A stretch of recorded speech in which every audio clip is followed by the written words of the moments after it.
People over profit. Landlines now. No Waymo. Waymo. Landlines now. No Waymo. People over profits. Network for Safe Streets and Workers. And we're having this press conference in front of the CPUC today because they're going to be discussing the issues of Uber, Lyft, of Robo Taxis, of PG&E, landlines. All these issues are issues facing the working class and people of California. And this commission, appointed by Governor Gavin Newsom, has actually represented the interests of the corporations. They put profits over lives, really, for the people of California, which is a danger. People have died in explosions at PG&E. No one's been held accountable. And we're saying that this commission should represent the people of California and represent the interests of working people, especially in California, who are affected by this. So our first speaker is going to talk about PG&E and the struggle there. My name is Travis Shabrail. I'm with the Reclaim Our Power Utility Justice Campaign. Last name is spelled Gibrael.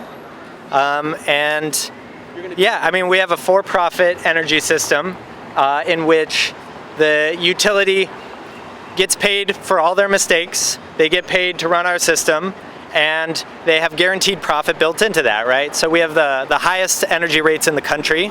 SDG&E actually is literally the highest rates in the country. PG&E is not far behind. And yeah, so anything that the utility does, the rate payers, that's us, has to pay for it, right? But they have a guaranteed profit that's legally protected. So everything they do, they're going to make a 7 to 10% profit that goes straight to the pockets of their shareholders. We also have to pay for that. If we fight back against that, then they have lobbyists that will bat us away, and our rates pay for that as well. And then when they have a terrible reputation and they want to go on the radio and they want to go on TV and tell us what a great job they're doing, our rates also pay for that. And so, yeah, we have this system that's defined by extraction, greed, and the profit motive. So every decision they're going to make is based off of what's going to maximize the profits for themselves. The more of our money that they spend, the more of our money that they're guaranteed to make back in a legally protected return. And so it is a system that is structurally built to be against the needs and the economic benefits of the people of California, of the land of California. And yeah, our one area of intervention is at the CPUC, which is, as we know, staffed by former lobbyists. There's a revolving door. There's like decades and decades of inside dealing and corruption. And so yeah, I mean, there's no one to speak on our behalf in a legal sense. The governor can appoint other people, of course, but his entire career has been funded by PG&E. In his gubernatorial campaign in 2018, he took $250,000 from PG&E. And so, to imagine that he would actually see the light and change the system so it's not in favor of the corporation is pretty laughable. And so we're here saying that the only way to make change in this system is by way of a mass movement of people. If enough people are showing up demanding change, then a cornered governor or a cornered CPUC will eventually have no choice but to turn their backs on the corporate interests. But it's going to take a lot. It's going to be a massive fight, and people are going to really have to show up for it, because every time we've rallied on these steps before, every time we've made public comments, the CPUC still just does rubber stamps what the investor-owned utilities want them to do anyway.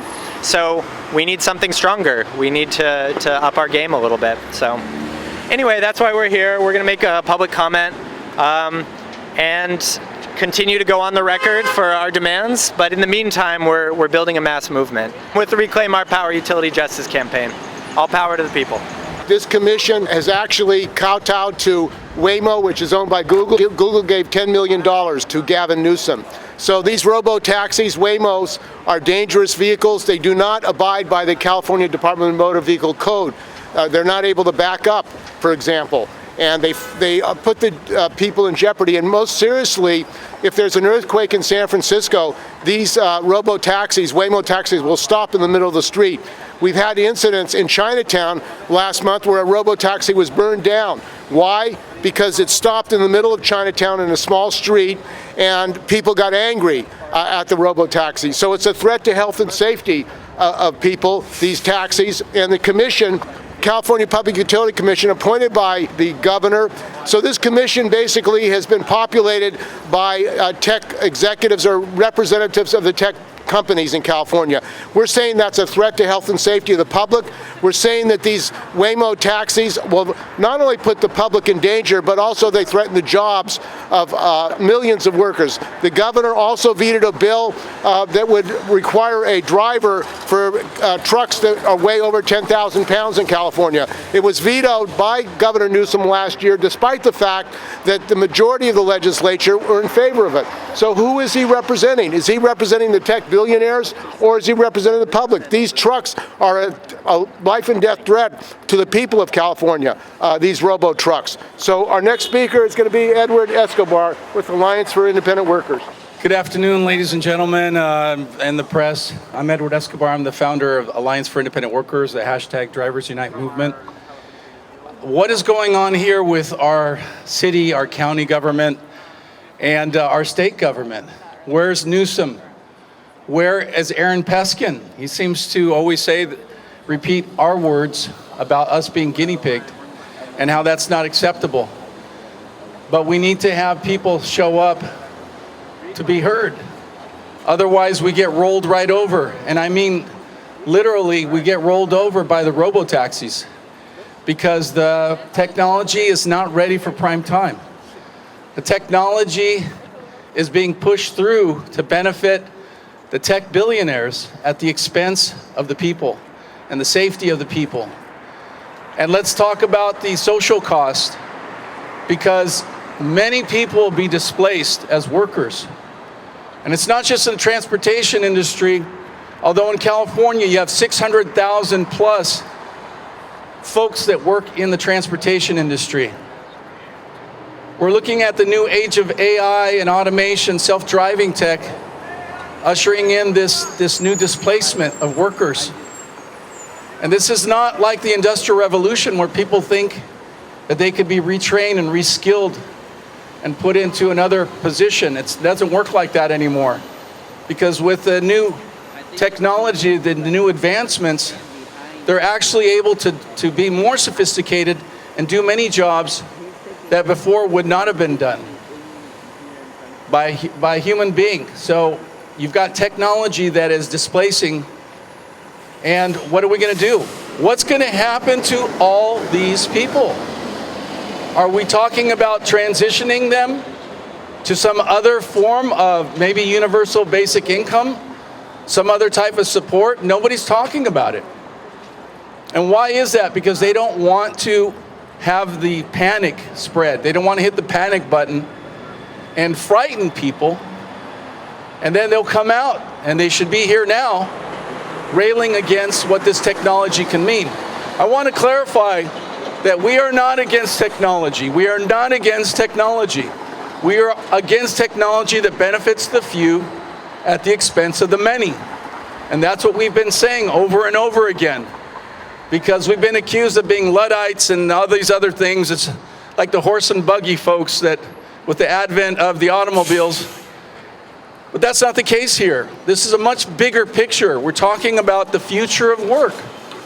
We're talking about the future of work. Is there going to be a future of work for workers? What's going to happen to them? You have technology that's trying to take away the landlines. Well, how about the seniors? How about the other folks that are not into having the cell phones? What are they going to do? They're just going to be kicked to the curb, cast aside? The public trust is supposed to be managed properly on behalf of the people. That is why the CPUC is called the California Public Utilities Commission. They're supposed to be working on behalf of the public interest. And yet we don't see that when you have commissioners that are appointed by the governor. These are handpicked, and he has the approval. We don't see that connection with the people. There's a huge disconnection is what we're experiencing here. We need to have these commissioners to become elected officials and not appointed by the governor. That's cronyism, people. That's cronyism. People complain about the utility rates going up. Well, these are the folks to do it. These are the folks to give the permission. While everyone is hurting badly, they keep raising the rates. This is austerity movement, people, where they charge more and more and they give us less and less. And it's like a slow boil on the frog. Doesn't feel it until it's too late, and then it's dead. So we are not frogs. We are not guinea pigs. We are standing up here today. The California Public Utilities Commission, they have a meeting today in Indio, California. They're not here, but we're here, and that's the most important thing. We are the public. We are the people. And we are standing up against the California Public Utilities Commission and telling them to do your job on behalf of the public interest. Do not prioritize and put profits before people. The tech billionaires do not get priority consideration over the people. We paid for everything here. The infrastructure is ours, and we are here to take that back. I'm Edward Escobar. I'm the founder of Alliance for Independent Workers, the hashtag Drivers Unite movement. And yes, I'm also a driver for many years now. So we are concerned about all people that are being impacted with this new age of AI. Stop the Robo Taxis. It's not ready for prime time. And also give the chance for folks with their landlines. Do not disconnect them from their lifeline. Landlines are lifelines for many people. We cannot take away their landlines. You're taking away their life. It is unacceptable. I'm Edward Escobar. Thank you. So one of the issues that we talked about is the fact that millions of workers could lose their jobs. Workers now do not have livable wages in San Francisco and California. Who are these homeless drivers at Uber and Lyft? You've got thousands and thousands of drivers, and this California Public Utility Commission doesn't give a damn about the cost of workers in California who are going to be marginalized, who are going to be forced into slave labor conditions. We're talking about slave labor in California. It hasn't gone away. In fact, the tech companies want to get rid of millions of workers because they say they can make more profits from these robo taxis. That's what's driving the AI and the automation in California and robo taxis. These robo taxis in California are a threat to the people, both health and safety-wise, because they stop in an earthquake. They're dangerous. They're not following the DMV rules. The California legislature really has allowed these robo-taxis to violate the California Vehicle Code. Why is that? Why is there a double standard for drivers of California and these robo-taxis? It's because the legislature and Governor Gavin Newsom are controlled by these billionaires. That's why PG&E is raising the rates over and over again. And that's why they kept Diablo Canyon open. And they're giving PG&E over $1 billion when sun in California is an important resource for energy in California. Yet they're going in the opposite direction. So our next speaker is Bradley Wiedmeyer. He's a member of the SEIU 2015 and the Home Care Workers. Welcome, Bradley. My name is Bradley Wiedmeyer. I'm a home care worker for the people of San Francisco, and we have a quasi-privatized situation. We are not technically county workers, but we work for the county, and that's the future for that's coming for all public workers unless we stand up and fight the PUC. You know, it really annoys me with the robo taxis. I was crossing the street at 6th and Folsom the other day, and a Waymo wanted to turn right. I had the walk. I had the walk, and I had to do chicken with a Waymo. It was rolling. It wouldn't stop rolling, and I didn't want to step in front of it because I didn't want to accelerate into me. But I kept inching forward, and finally, it braked. But it's bad enough that we have a few human drivers that play chicken with pedestrians and risk pedestrians. I have to travel around the city to my different clients, and I don't like having to be threatened by robo-taxis that aren't ready. They're going to be on the freeway now, so the ante is way up. And we look at what do we even know about these taxis? A sister was pinned under the axle and dragged 25 feet on 5th Street, halfway down the block towards Stevenson in, in October. And we still don't know anything about her condition. Now, the powers that be, they always release information about people when it serves their interest, like when they're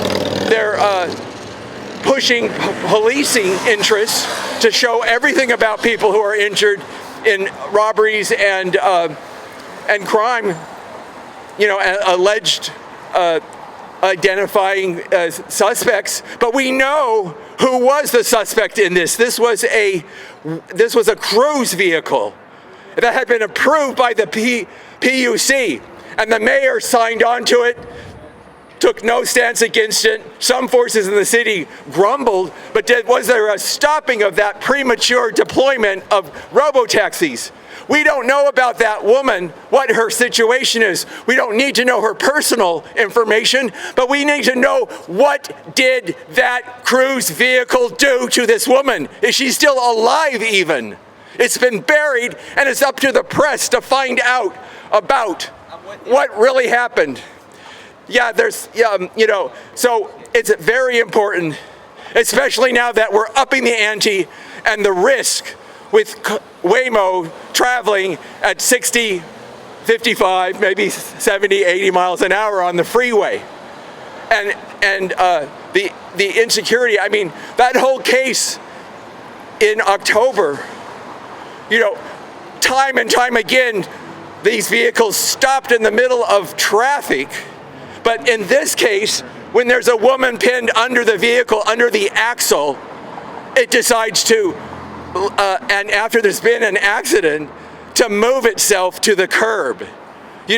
So what are the things that are going to go wrong on the freeway, which have potentially immediately deadly consequences? Now the PUC needs to stop the threat against landlines. A lot of my clients, some of them don't even have phones, but most of my clients have had a landline, and they rely on that. So we work for disabled and seniors in IHSS, the in-home support services, and this is so important that the PUC gets this right, but they're not really looking at the evidence. When all kinds of evidence was presented, they had the push from the powers that be, from Newsom, and they had a member who should have recused himself, who had actually worked for the Robo taxi development industry, and he only recused himself for a year, as if his ties and his benefits would expire in a year. And he's still here, he's still making these decisions, and he must go. So stand with the workers, stand with the people of San Francisco, the pedestrians, and stand for safety.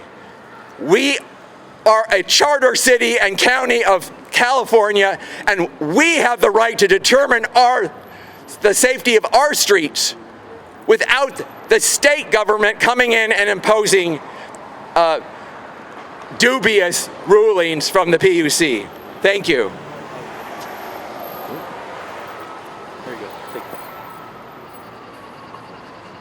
Yeah, as a driver, we talked about how this expansion of robo-taxis is going beyond just San Francisco County. It's spreading to San Mateo County, but it's also making a huge jump to Southern California, LA County, which is huge. And a lot of our drivers, since I organized drivers and gig workers throughout California, throughout the country and internationally, they're very concerned about what's going to happen now, because it's spread virally. So we're talking, like I said, permanent displacement of these workers, and we need to have the dialogue. We need to have a seat at the table with these top decision makers who are deciding for others, and they're not being impacted themselves. But we're talking about immigrants, low-income minorities, seniors, disabled, ex-cons, vets, single moms, single dads.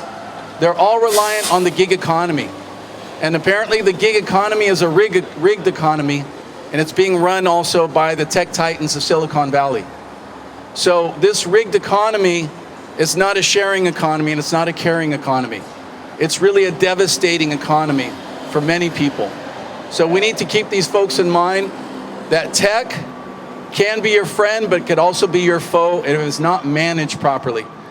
Next, I want to introduce here Tuan No, and he is the founder of Asians Unite. Hashtag Asians Unite.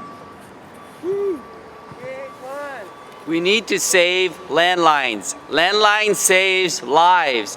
A lot of our seniors rely on landlines. When we have an earthquake and an emergency, cell phone towers could be knocked out. We need a backup communication system. Landlines are essential for our seniors, for communications, for earthquakes. What are we doing considering taking it away? It doesn't make any sense. We spent all these billions of dollars to put in this infrastructure. It doesn't make sense to take it away when we could use it. Right. Yeah. So one of the issues is privatization.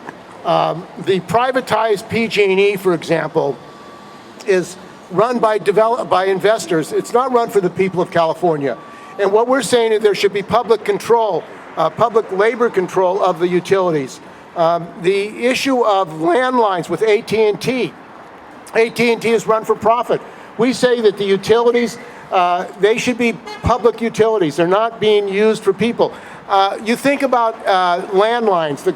There are people who are medically impaired who need to be tied up to a landline to get the information out. They cannot do that with cell phones. So they're putting people's lives in jeopardy. We know already that in rural areas, cell phones have bad coverage. What is PG&E, what is AT&T offering to the people in rural communities if you don't have good cell coverage? They're saying we're going to shut down your landline even if you don't have cell coverage. You're putting lives in danger. Now, the nature of this system, it's called capitalism. What they really care about is making profits. That's all they're interested in. And this commission, the California Public Utility Commission, is run by people who represent these private corporations. That's who it's run by. They don't give a damn about the people of California, the safety of people on the streets. They don't, and there's no accountability for PG&E. PG&E has murdered people in Daly City when they blew up a gas line, and they were required to repair the gas line. They didn't do that. Did any PG&E executive go to prison because of that? No. Were there any criminal prosecutions of these executives? When you look at the fact that they're getting away with murder, literally, these companies are getting away with murder, and there's no accountability. The district attorney in San Francisco, Brooke Jenkins, is she prosecuting Waymo for lying about that accident that dragged a woman for 20 feet? Hell no, because Brooke Jenkins is getting money from the tech billionaires. That's what we're talking about. The DMV is controlled by the tech billionaires. Why did they give a pass to Waymo and Cruise to operate to violate the DMV rules? Are they saying the DMV rules are only for drivers and not for the tech companies? That's exactly what they're saying. They're saying there's a double standard for the people of California. If you're a driver, you have to follow the DMV rules. If you're a tech company that runs Robo or Cruise, you can go ignore the DMV. This is wrong, and the California legislature, which is controlled by these corporations, is going along with it. It's not just Gavin Newsom, it's the California legislature. That's why we stand for a Labor Party. We're for Labor Party candidates. We're for a working class party that's going to represent the working people of California. Yes. And not the tech companies. That's really what we need. The corruption is endemic. In San Francisco, there's massive corruption in San Francisco as a result of privatization.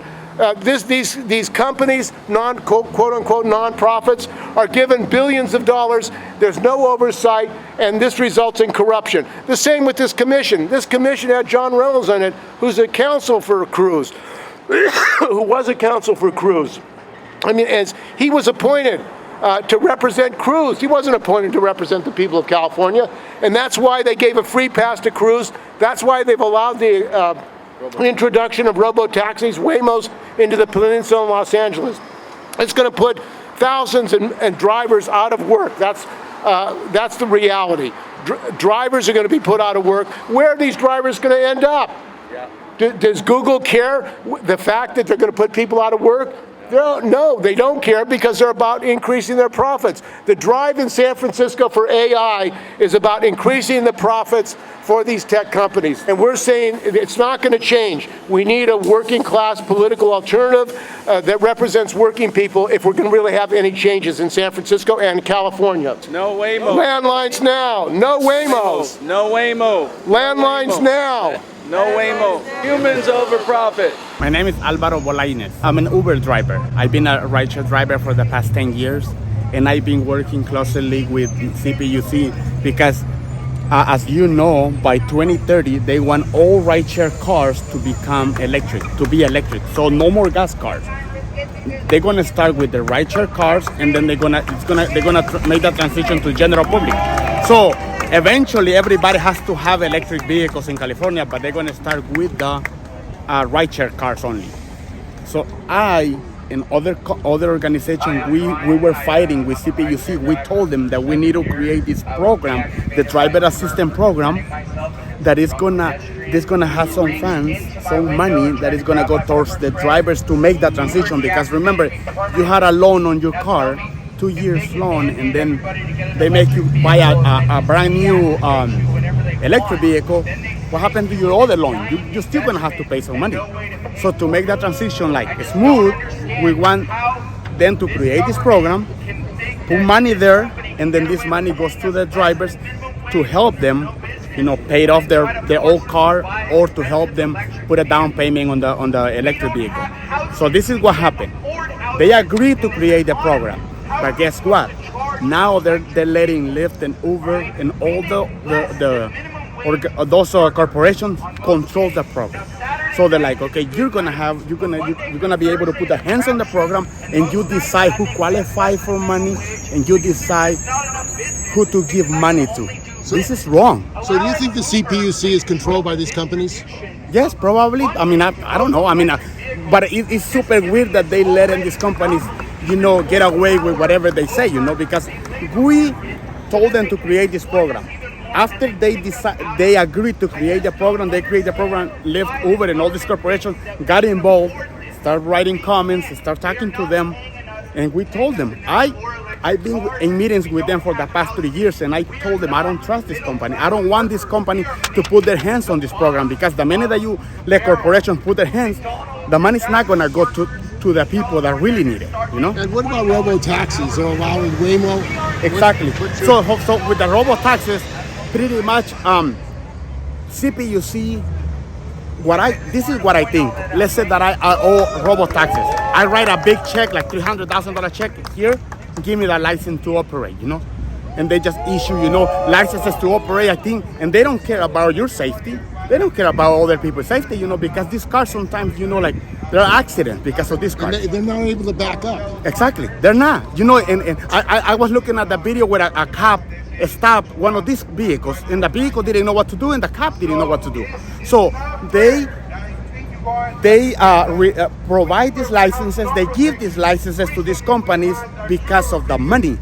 They don't think about the side effects that this is gonna cause, like the problems that we're gonna have, So, and at the end of the day, I believe 40% of the jobs are at risk because of artificial intelligence, I think we should preserve hardworking people, instead of Robo Taxis, because like right now, for example, if you go to any market, like a store, they're getting rid of the cashiers. Now you have to scan your product, you have to bag your product, you have to pay for your product, and the product is cheaper? No, it costs more. So with the Robo Taxis, what's gonna happen with the Robo Taxis is this. It's gonna start getting it's starting being really cheap, cheaper than Uber. Eventually, when they get rid of all the drivers, they're gonna jack the price, and Robo Taxis are gonna cost double than what we cost now. This is why we gotta wake up. We gotta put a stop to these people to stop. So Gavin Newsom appoints these directors. There's one guy, John Reynolds, who used to be chief counsel for Cruz. Do you think this commission really represents the people of California? No, they don't. No, they represent the investors. They represent the big shots, the ones that have billions of dollars. Those are the ones that they're representing. They don't represent us, but they forgot though that we are the hardworking people. We are the one who makes the money for Lyft, Uber, and their investors. We are the one working hard. So the money comes from where? From us, from all the hard working people, for all the 100 hours that we drive in a week. That's where the money comes from. And they forgot about that, you know? And are you concerned about safety on the roads as a result Yes, of this? I'm always sick. What have you seen about it that concerns you?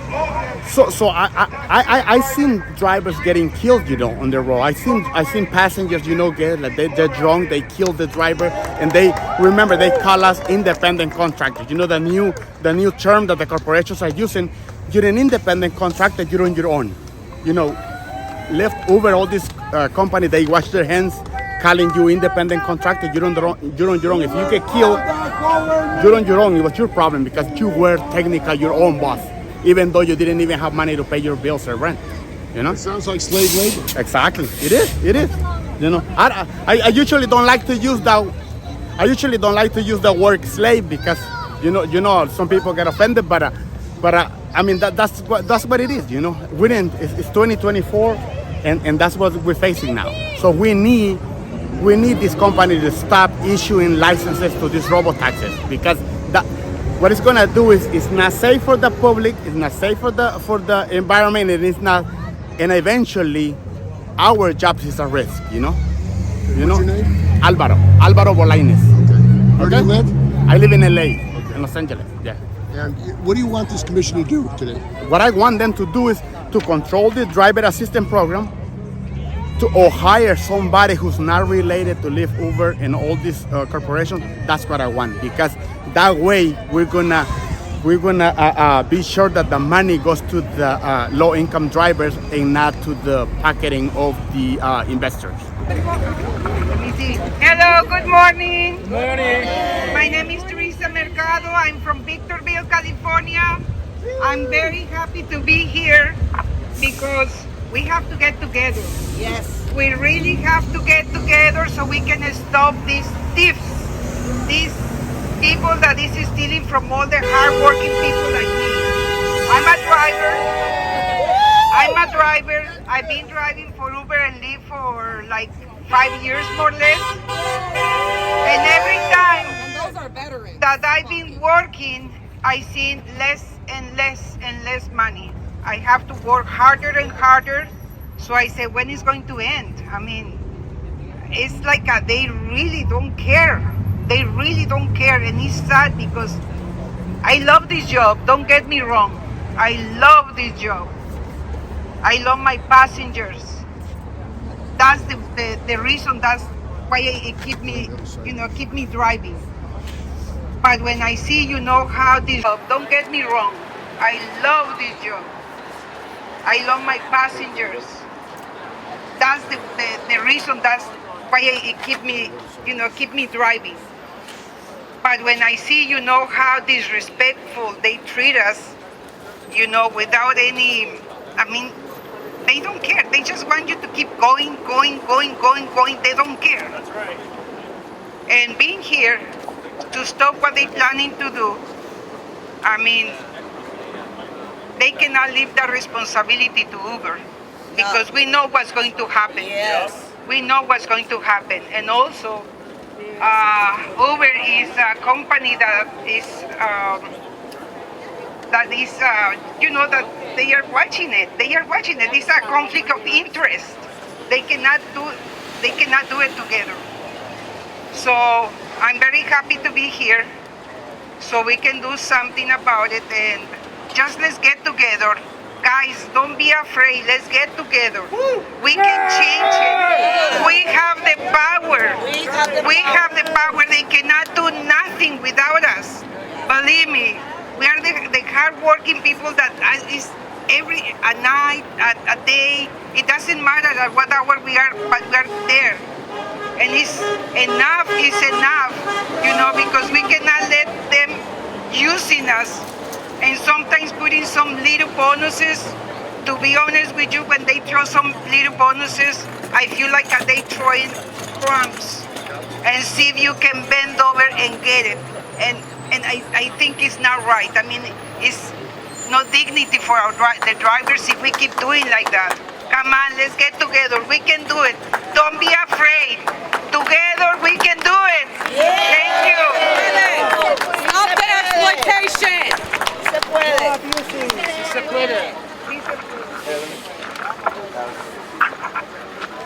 Hi, I'm Brian. I'm a rideshare driver for 7 years. I was deactivated by Uber for defending myself against a drunk pedestrian who reached into my window and tried to grab my pepper spray. Uber deactivated me permanently. Now tell me, if they could mandate everybody to get an electric vehicle and then just deactivate you whenever they want, then they stick you with this giant investment and no way to pay for it. I just don't understand how this government can think that this company can get away with paying us less than minimum wage when there's no business and then try to force us to buy expensive electric vehicles. We don't have houses. We can't afford houses in this economy. How are we supposed to charge these electric vehicles? All right? We make less than minimum wage workers on most days. Now, Saturday night is a good night, but Monday through Thursday is a crapshoot, and most nights I make less than minimum wage because there's just not enough business because I can only do Lyft. Allowing Uber to control the distribution of funding to go to electric vehicles is just giving this already monopoly even more power over the labor market so that they can exploit us even more and then kick us out of it. I just don't understand why this government thinks that we can afford this. We can't. They are not paying us enough for electric cars. We don't have houses. We are not middle class workers. We are making the bottom of the barrel. McDonald's and fast food workers in California are going to start making $20 per hour minimum. We aren't even making $15 an hour at most time slots. We have another speaker, then we gotta go in. I just wanted to point all that out. Thank you. Our next speaker is Elio. Yes, good morning everyone. My name is Leonardo Diaz and in solidarity of the class workers and our fellow drivers. I represent the member organized ACIU 721 and driving for 9 years. So it's not fair. I think you're going to understand that with Uber we have no protection. Recently we had Arturo Rodriguez that he got in the collision and got killed by one of the crazy drunks in Huntington Beach. You think, we deserve that we have to work and make billionaires to these companies when they don't do anything for us. But still we have Arturo in the march because we don't have that money, to take him out and, give him decent, a funeral. That's a shame because all of us, we need protections. We have no protection. We have no rights with Uber and Lyft. So we don't need Uber, with the California Public Utility Commission here because it's going to get worse. We need to get up, all these guys from here. We need another guy, another commission, like the commission, to work better on this. So, and plus, like the partner was saying, the wage theft that we have, for real, we're not getting like a minimum wage, the financial abuse. We get with all deductions, it's like $7 to $7.25 to all the drivers. And many of our drivers are losing their monthly cars payments, and some of them probably they got the rents, and they are losing the rental. And they're losing their mortgage. The fraudulent charges with the rentals. Exactly. That's going on right now. So if we get united, we're going to defeat these companies. It's all we have to do, to attack another drivers and bring it together. And this is the only way we can defeat Uber and Lyft. My name is Travis Jabrail. I'm with the Reclaim Our Power Utility Justice Campaign. And I'm here today because we've been fighting for years to end PG&E as we know it. Energy is a human right. It shouldn't be a for-profit commodity.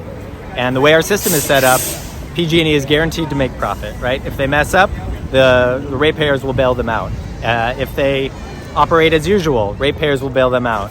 If they build anything, ratepayers are legally required to pay extra money in order for them to pocket profits, to money to give out to their shareholders. And we say that money shouldn't be going to shareholders. That money should be staying in the community. That money should be going to build a better system that actually serves the needs of the people of California, the land of California, the ecology. We say for-profit energy and creates all the worst incentives possible. And so we're here to fight for not-for-profit energy. And are you for public control of the utility? I mean, do you think it should be privately run? PG&E is privately owned. PG&E is privately owned. So that's a complicated question, right? I mean, in general, yes, I think it should be publicly owned. California state law in 2020, SB 350 was passed, which is Golden State Energy Act, which is a pathway to end the for-profit system of PG&E, right? To transfer the assets from PG&E to a new utility called Golden State Energy. That's defined in law as a not-for-profit, for-benefit corporation. So there is a way in which that is still technically private, right? But it's just not for profit. And so that is one avenue by which we can end PG&E's like reign of greed, extraction, and terror. But it doesn't necessarily lead to public power, right? Now, there's a way that if that were implemented, various cities could speed up their process of municipalization and create their own hyper-local public power. And that's something I would strongly support, right? But I want to think Gavin Newsom and the Democrats will get us public power? Hell no. No, I mean, Gavin Newsom's entire career has been funded by PG&E. There are all kinds of videos on record of journalists asking him, how can you possibly be hard on PG&E when you've taken campaign contributions from them in, 2018 when he ran for governor the first time, he took $250,000 from PG&E. So then 2 years later, when PG&E was in bankruptcy and he was going in front of the camera saying, it's like, we're going to be so hard on this company, everybody called bullshit, right? Because it's like, bro, if you, your entire career, ever since you were the mayor of San Francisco, if you've always been taking gobs and gobs of money from PG&E, there's no way that you're going to do anything harsh towards them. Also, 80% of the Democrats in the legislature, now these are numbers from 2019, 2020, I don't know what they're at this point, but 80% of the Democrats in the supermajority have taken money from PG&E. So to imagine them voting against PG&E's interests is a joke, right? But but that's the way that this is going to have to happen, right? So there just has to be a mass movement in which politicians have no choice but to vote against PG&E. I mean, do you think that's going to happen with the Democrats? I mean, there's no Labor Party, there's no party that represents public power for workers. I mean, if the Democrats and Republicans control California. Right. I mean, I would love to see a scenario in which there's actually powerful third parties. But until that happens, we're operating in the world that we're operating in. The corruption in CPUC has gone on for a long time. Michael Peavy, previous director, who was taking money. Oh, totally. From a nonprofit foundation. Yeah. And none of these people have been prosecuted. Where are the prosecution and accountability? Totally, no accountability at all. If you read California Burning by Catherine Blunt, who's not exactly like a left-wing radical, she writes for the Wall Street Journal, she reveals the decades and decades of corruption and revolving door inside dealings of the CPUC. Here in so-called San Francisco, occupied Ramaytush lands, Yalamu, saying we need to call in, we need to unify. Our unity is power. Call to say no more PG&E rate hikes. We deserve to own our own power. We must reclaim our power. Let's stand together, let's unite. And who does the CPUC represent? The CPUC represents the interests of the corporate utility monopolies, PG&E, Southern California Edison, Sempra, and San Diego Gas and Electric. They do not represent the people of California. They do not represent the people who they are extracting profits from on the backs of low-income, Black, Indigenous, people of color, immigrants, refugees, disabled people, and wildfire survivors. We need to come together, unite as working class and poor people, and say we can reclaim our power. No more PG&E rate hikes. We must take over PG&E for the people. Thank you so much. And Gavin Newsom, he appoints the commissioners. Gavin Newsom appoints the commissioners. We need a new word in our vocabulary. It's called phoneless. We've heard of homeless. This is going to be phoneless. That's what AT&T has told the CPUC. They want to do away with landlines. 4 million Californians, including me, have a landline. We would have no phone if they get their way. So everybody who has any contact with me, medical, legal, personal, government, they have my phone number. The first thing they ask for when you call to identify me is my phone number. If they take away my phone line, my phone number, I'll have no place to go to get any of those services, which will make me phoneless, worse than homeless, because I can't get any kind of service at all. AT&T has applied to get permission to do it, which I gather under the law they don't have any right to do without the explicit permission of the California Public Utilities Commission. Governor Newsom appoints every member of the California Public Utilities Commission. That's who they represent. We don't elect them. Literally, figuratively, in every way, the lifeline to health, services, safety. If you have an emergency, you can't call 911 if you don't have a phone line. How are you supposed to contact emergency? But the last earthquake in '89, the phone service continued to work, but my power went out in the building. My gas was working. So that is what's going to happen if we get rid of landlines. You'll have no way to make any kind of contact with anybody, because your only way to contact people would be through the phone. Even, the cell phone system is far more vulnerable than the landline system. The landline system is a hardwired system. The cell phone system works through towers all over the city, and they go out. They depend on power, which goes out, as I just said, goes out in a significant earthquake, which we're going to have sooner or later. So it makes no sense. We don't want them to ruin our lives.